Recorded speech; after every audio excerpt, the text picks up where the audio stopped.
All right. We are officially kicking off this Boulder Athlete interview for the Boulder Athlete podcast, which is kind of a new concept. It feels kind of cool just to say that, honestly.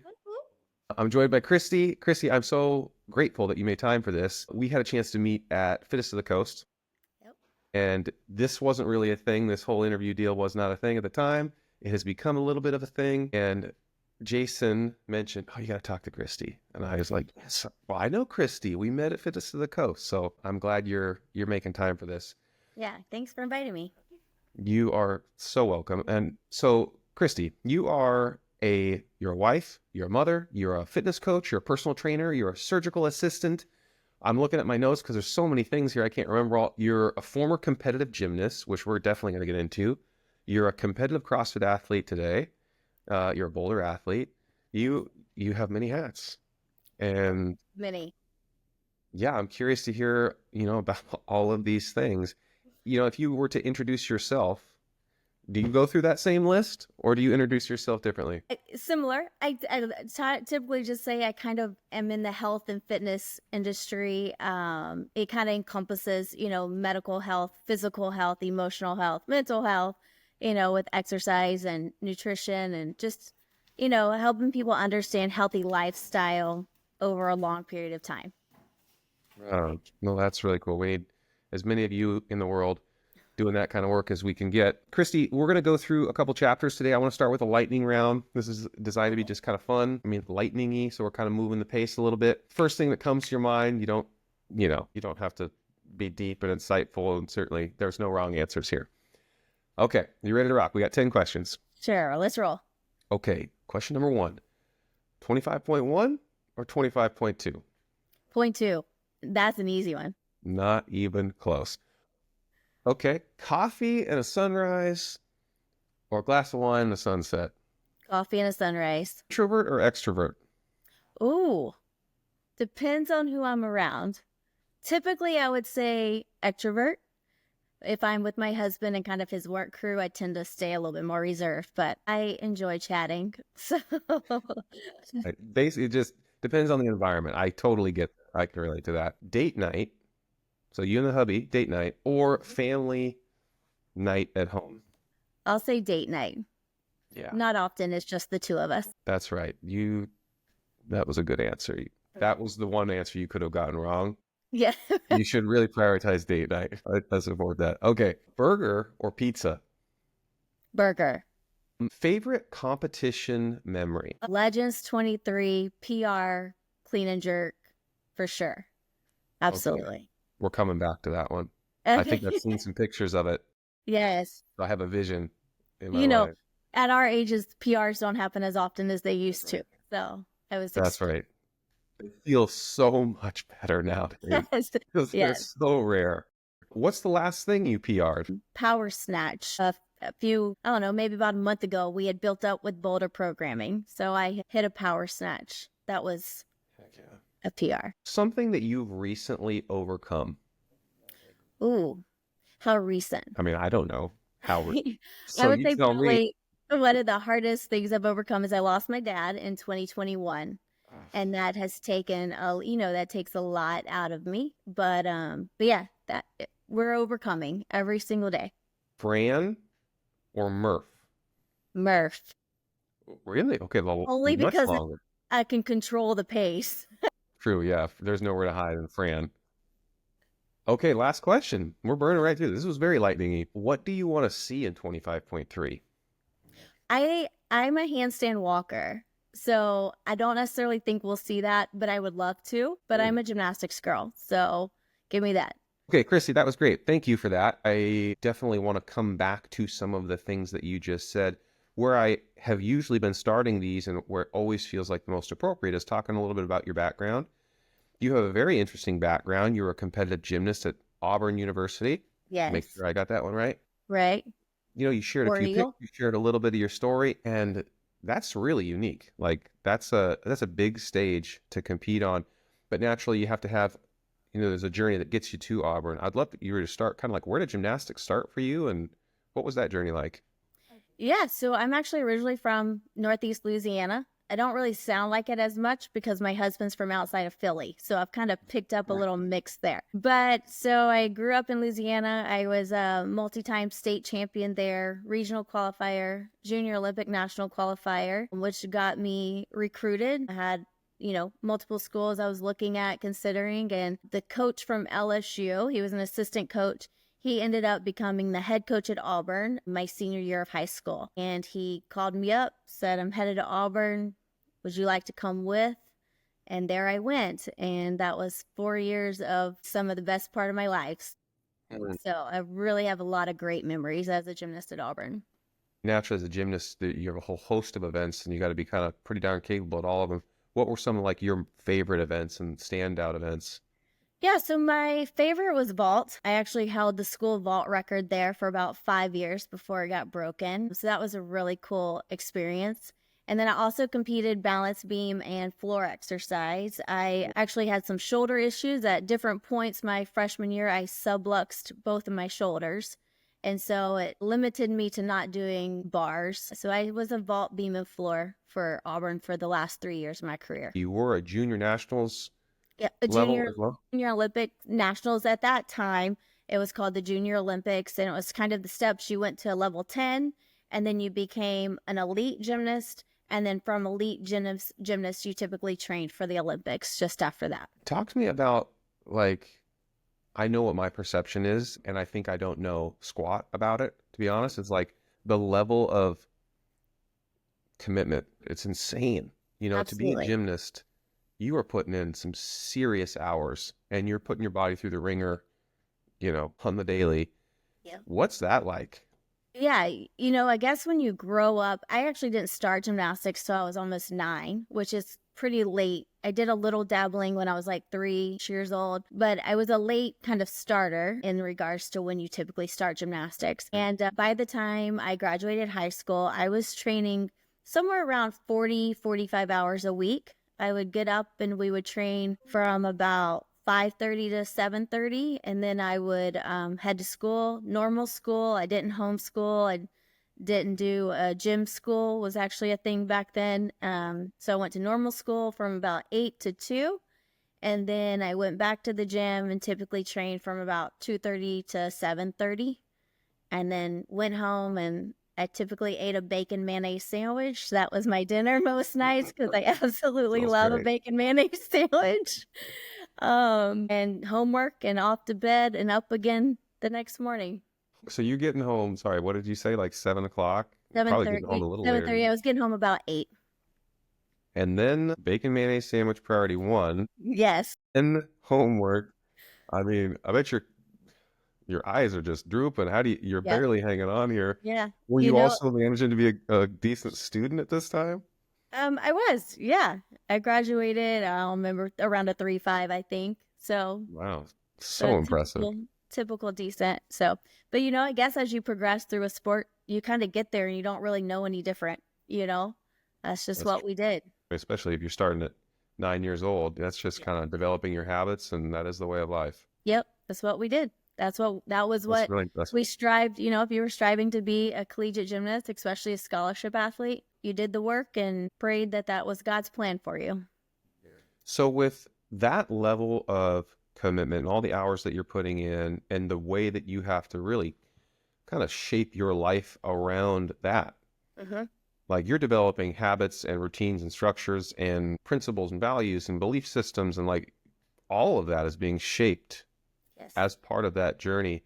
What have you taken with you that you still carry today? Like what attributes or characteristics did you build up and you still carry with you today? Yeah, I think a lot of that occurred probably in college. A big piece I think I learned in college is loyalty. And I kind of look at my life now and try to make sure that what I've committed to in my health coaching field, in my assisting a surgeon or whatever it is I want to stay loyal and committed to that person or that goal in a sense. I think loyalty is a big piece. And at Auburn, that was a big piece is you were being loyal to your team, to your teammates. Every choice you made didn't only affect you, but it affected other people as well. That's probably a big one. And then time management. That's huge in my life right now I mean, you could technically say I have about 6 different jobs organizing my life with kids and a husband, and he's in the Navy Reserve, so he's actually gone right now as well. So managing all of that all of those things have come into play in my life, and I know gymnastics was a huge part of that. I don't know if you included the kids as part of your jobs, but you do have a family. You've got kids as well. How many kids do you have, Kristi? I have 2, a 12-year-old, almost 13-year-old girl, and a just turned 15-year-old boy.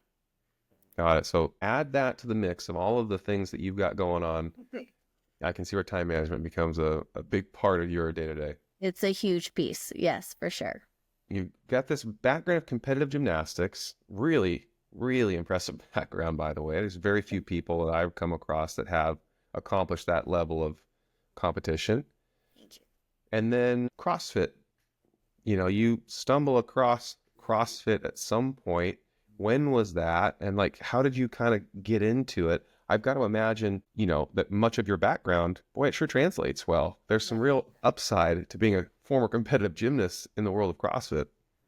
Yeah, so CrossFit came about as I actually didn't even know what CrossFit was. I was an RPM, like Les Mills instructor here at a local gym, personal trainer. And the manager of the gym comes up one day and says, hey, in a couple of weeks, we're going to like do this new class thing. It's called like CrossFit or something like that. Like, I was like, okay. And he's like, I just thought maybe I'd like you to give it a try and see what you think. We're going to have a few people try it out. And I thought, okay, sure, why not, And so we went to the first day and we kind of all got warmed up. It was kind of a different thing. There was only like, I don't know, 5 to 10 of us there. It wasn't huge. And then they put us through the workout, what we call our baseline. So a sprint workout, it was 500-meter row, 40 air squats, 30 sit-ups, 20 push-ups, 10 pull-ups, and do it as fast as you can. Okay. So I did. I don't remember my time. I should go back and look that up. But I remember looking for the nearest trash can. And I thought, heck yeah, I'm in. Sign me The up. natural reaction. Yeah, right. And I remember, and I actually had to go out of town for a week after that. And I was so upset that I was missing some of the other like trial classes they were doing. May 17th, 2013, 1 year after my daughter was born, 1 year, 1 month.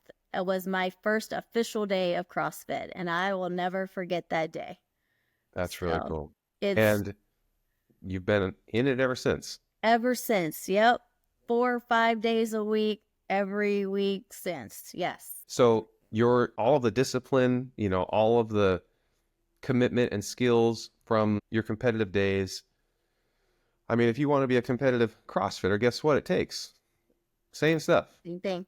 So I can see where the wiring fits.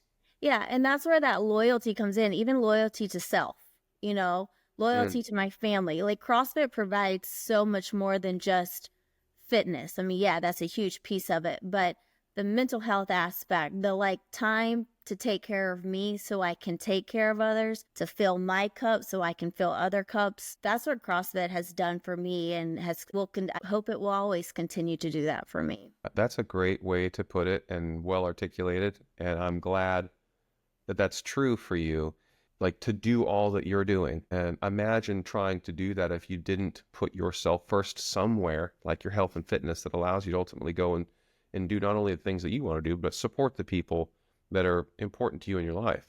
Yeah, absolutely. That's what it is, that hour and a half a day that I can squeeze in between finishing the job and the kids getting home from school. That matters, because if something at work doesn't go well and I'm in a mood, I don't want to come straight home to my kids. That's not fair to them, and being able to walk into a gym, being with an amazing group of people, community, some friends that we've been together for years, and kind of let some of that go. Just focus on working out. Try not to vomit some days, Good priorities. Right. Priorities. Yeah. So you touched on this a little bit. I want to just go another layer in. We've kind of just danced around it and on top of it, but like CrossFit as an outlet, it is more than fitness. You shared a little bit of this in advance. I'd love to just give you a moment to talk through like what has it done for you as an outlet and the kind of the many facets of that? Yeah, CrossFit has just provided, like I was saying, community health, mental health, physical health, emotional health. When my dad passed away, that was the crew that held me together. They checked on me, they Yeah. texted, they called. That was them. They were a foundation. And then to be able to use CrossFit, I'm a personal trainer, so being able to use the mentality of CrossFit for people to understand, like, why do we squat? Why do we deadlift? Doesn't matter age, ability, all of that. You need to be able to do those things, and understanding how that translates to life and what you do outside of the gym is a huge piece of my personal training and what I share with my clients as well. Where does Boulder come into the equation for you? So my gym had changed. The main gym I used to train at had closed. And so I came back to the gym I actually work at. So I work at a gym that's kind of like, it's a big gym connected to a hospital. So it's a huge gym with this little bitty room for CrossFit, right? And so that's where I used to work at, and I used to kind of work out at. And then I started coaching at another gym as well. I was at both gyms. So I started doing my own programming. That's what it was. And I qualified to Masters Fitness. This is 2023. And then I qualified to Legends, which had been a goal of mine for years. That's at that competitive gym. That was what my goal was to qualify for Legends. And I didn't make it in 21 or 22. And finally 23 rolled around and I qualified. And then I had this moment of like, I don't know how to program for Legends. Like, how do I get myself ready? Right? Yeah. And Boulder, Jason Grubb, I had been following Jason on Instagram for quite a while. And then his programming started coming across. So November of 23, after me texting him a lot of questions, he was like, good gracious. I'm sure he was sick and tired of hearing from me and all my questions. I doubt I it. bit the bullet and I used Boulder as my programming for Legends that year. Mm. And the difference just that month made in my life and my strength and my conditioning of just already being on Boulder for 1 month, I knew I was hooked. Like, that's where I'm sticking. You said Boulder, like your first month, you're already feeling it. Like, it's crazy because I believe you. I believe that it takes just 1 month and you're like, wow, Yeah. I'm in. Because I had the same experience. I did not expect to see benefits that quickly. I had done Mayhem for several years prior to that and, I felt like a pretty competitive athlete at that time. And then Boulder just absolutely took things to another level to where I'm feeling so confident. And it kicked in like in those first few weeks where you just kind of knew instantly, which it feels like that shouldn't be the case, Right. like even for you, like you're super competitive. You had pushed yourself, you qualified for these really competitive events, but even still, a little shift of gears in programming and it kind of catapults you into another level. Yeah, absolutely.